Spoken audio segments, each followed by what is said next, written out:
बिस्मिल्लाहिर्रहमानिर्रहीम। नाज़रीन, इस वीडियो में मैं आपको बताऊंगा कि साइबर क्राइम क्या है। सबसे पहले आप ये जान लें कि अगस्त 2016 से पाकिस्तान में साइबर क्राइम एक्ट जो है वो लागू हो चुका है, जिसके मुताबिक किसी के इजाज़त के बगैर जो है उसके मोबाइल से को इस्तेमाल करना, लैपटॉप को इस्तेमाल करना, कंप्यूटर को इस्तेमाल करना, इसकी आपको 3 माह तक जो है वो सज़ा हो सकती है। और अगर आप मजहबी इंतहा पसंदी फैला रहे हैं, जैसे किसी पर कुफर के फतवे लगाना, किसी फ़िरके को काफिर कहना, किसी को जो है गुस्ताख कहना, ऐसे फतवे लगाने पर जो है, ऐसी तकारीर जो है अपलोड करने पर या ऐसी तहरीर जो है वो व्हाट्सएप ग्रुपों में या फेसबुक पर या ट्विटर पर शेयर करने पर आपको जो है 7 साल तक सज़ा हो सकती है। इसके अलावा अगर आप किसी को हरासा करते हैं, किसी को खौफज़दा करते हैं, मिसाल के तौर पर जो है आप किसी को कहते हैं कि इतने पैसे दो कॉल करके, वरना मैं आपको मार दूंगा, तो ये भी जो है ये भी साइबर क्राइम एक्ट में आता है। इससे आपको 3 साल तक जो है वो सज़ा और जुर्माना हो सकता है। और इससे पहले भी जितनी सज़ाएं बताई हैं उनमें भी जुर्माने भी हैं और ये सज़ाएं भी हैं। इसके अलावा किसी के नाम पर फेक अकाउंट बनाना जो है ये भी जुर्म है। मिसाल के तौर पर आप किसी की आईडी पर गए, उसकी 8, 10, 15 तस्वीरें उठाई और उसके बाद उसके नाम से फेक अकाउंट बनाया, जैसा कि आजकल चल रहा है।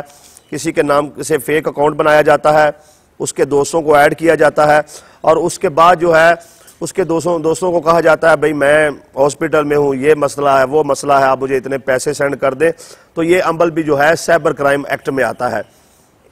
और यहाँ पर आपको ये भी बता दूं कि अगर आपके नाम पर कोई फेक आईडी बन गई है तो उसको ख़त्म करवाने का बेहतरीन तरीका ये है कि आप उस आईडी की प्रोफाइल पर जाकर उसको फेसबुक की इंतज़ामिया को रिपोर्ट करें। रिपोर्ट करने के बाद जो है आपको इंतज़ामिया की तरफ से एक नोटिफिकेशन आएगा और वो आपसे प्रूफ मांगेंगे कि आपके पास क्या प्रूफ है कि वो जो आईडी बनी है वो फेक है और आपकी आईडी असली है। तो आपने उनको अपने शनाख्ती कार्ड की जो है पिक्चर सेंड करनी है। उसके बाद जो है वो जो जाली अकाउंट है, फेक अकाउंट है, उसको फेसबुक इंतज़ामिया जो है डिलीट कर देगी और आपका अकाउंट जो है वो बाकी रहेगा। लेकिन अगर आपने अपने नाम पर जो है अपने नंबर पर आईडी बना रखी है तो इसमें आपको और भी ज़्यादा आसानी होगी और बहुत जल्द जो है फेसबुक इंतज़ामिया को पता चल जाएगा कि ये आपकी ही आईडी असली है और दूसरी आईडी जो है वो फेक है।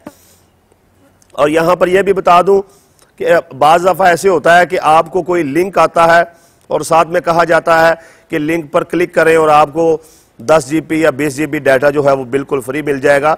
दरअसल उसके पीछे पूरे सॉफ्टवेयर होते हैं और जैसे ही आप उस पर क्लिक करते हैं आपके मोबाइल का टोटल डाटा जो है, आपकी तस्वीर हैं, कुछ ऐसी वीडियोज़ हैं, इंसान कभी कभार अपने लाइफ पार्टनर के साथ या किसी के साथ जो है वो कुछ ऐसी तस्वीर ले लेता है, ऐसी वीडियो बना लेता है और वो कहता है कि यार बस ये मेरे मोबाइल में ही है, मेरे ही पास है। लेकिन जैसे ही आप उस लिंक पर क्लिक करेंगे तो वो टोटल तस्वीर जो है और वीडियो हैं वो उस हैकर के पास चली जाएंगी जिसने आपको लिंक सेंड किया है। तो ये भी जो है साइबर क्राइम में ये अमल आता है। तो बराए मेहरबानी अगर आपको कोई लिंक आता है तो लिंक पर क्लिक ना करें। और बाज़ सॉफ्टवेयर जो हैं वो इतने आला किस्म के हैं हैकर के पास कि आपके फेसबुक का पासवर्ड और उसके बाद जो है आपकी दीगर जो आईडीज़ हैं सोशल मीडिया पर उनके पासवर्ड जो है, जीमेल का पासवर्ड जो है, सब उनके पास चले जाते हैं।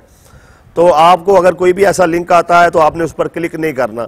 इसके अलावा बार बार किसी को फ्रेंड रिक्वेस्ट भेजना और वो एक्सेप्ट नहीं कर रहा है या उसके मैसेंजर में जाकर या व्हाट्सएप नंबर पे जाके बार बार मैसेज करना या किसी को बार बार कॉल करना और वो कॉल रिसीव नहीं कर रहा है, तो ये मामलात भी साइबर क्राइम में आते हैं। और अगर वो आपकी शिकायत कर दे तो इस पर भी आपके खिलाफ कानूनी कार्रवाई हो सकती है। और अक्सर ऐसे होता है कि सियासी लोग जो हैं, मतलब नून लीग वाले PTI को और PTI वाले नून लीग को और ऐसे दीगर पार्टियां एक दूसरे को, एक जंग चल रही होती है किसी बड़े पेज पर, तो वहाँ पर लोग जो हैं गैर अखलाकी गुफ्तगू शुरू कर देते हैं और ये बढ़ती जो है ये एक दूसरे को मारने मराने पर चली जाती है। तो ऐसी धमकी देना जो है ये भी साइबर क्राइम में आता है, और मजहबी इंतहा पसंदी फैलाना जो है ये भी साइबर क्राइम में आता है। और बाज़ दफ़ा ऐसे होता है कि आपको जो है एक मैसेज आता है कि बेनज़ीर इनकम सपोर्ट प्रोग्राम की तरफ से आपके इतने पैसे निकले हैं, आप इस नंबर पर रब्ता करें, और फिर वो आपको कहते हैं जी इतने पैसे तो हैं लेकिन आप पहले हमें 5,000 रुपया सेंड करें, उसके बाद हम आपको वो आपके पैसे सेंड करेंगे। तो ये जो है ये भी साइबर क्राइम में आता है। आपने कभी भी अगर ऐसा हो तो उनको 1 रुपया नहीं सेंड करना। इसके अलावा बाज़ दफ़ा जो है ऐसा मैसेज आता है कि जी मैंने पैसे कहीं और सेंड करने थे, गलती से आपके नंबर पर हो गए हैं, एक कोड आया है तो वो कोड मुझे सेंड कर दें। और अगर आपने गलती से वो कोड सेंड कर दिया तो हो सकता है कि आपके जायज़ कैश अकाउंट में जो है पैसे ट्रांसफ़र हो जाएं। और कभी कभार जो है हैकर इस तरीके से लिंक भेजकर या कोड भेजकर जो है आपके बैंक अकाउंट को भी हैक करने की कोशिश करते हैं, और आपको पता भी नहीं चलता, और आपके अकाउंट से टोटल जो रकम है वो ट्रांसफ़र हो चुकी होती है। तो लिहाजा कोशिश करें कि जो आप अपनी फेसबुक है उसका पासवर्ड जो है वो इतना मजबूत रखें कि कोई भी इंसान जो है उसको हैक ना कर सके, और गैर ज़रूरी जो लिंक है उस पर क्लिक ना करें, और गैर ज़रूरी जो आपको लगता है कि ये जो कॉल है ये मेरे बैंक की तरफ से नहीं है, उसको आप अपना जो है अपने अकाउंट के बारे में तफसीलात ना दें, इससे आपका जो है नुकसान हो सकता है। तो ये वो सारे मामलात हैं जिनसे आम इंसान आगाह नहीं है, और इस पर कानून बन चुका हुआ है, और अगर कोई साइबर क्राइम में इस पर शिकायत करता है तो मुल्ज़मान के ख़िलाफ़ कार्रवाई हो सकती है। उम्मीद है आपको मेरी ये वीडियो पसंद आई होगी। इंशाअल्लाह ताला मज़ीद इस पर तफसीलात जो है आगे चल के और भी इस पर वीडियो बनाएंगे। आपको मेरी ये वीडियो कैसी लगी कमेंट में अपनी राय का इजहार ज़रूर करें।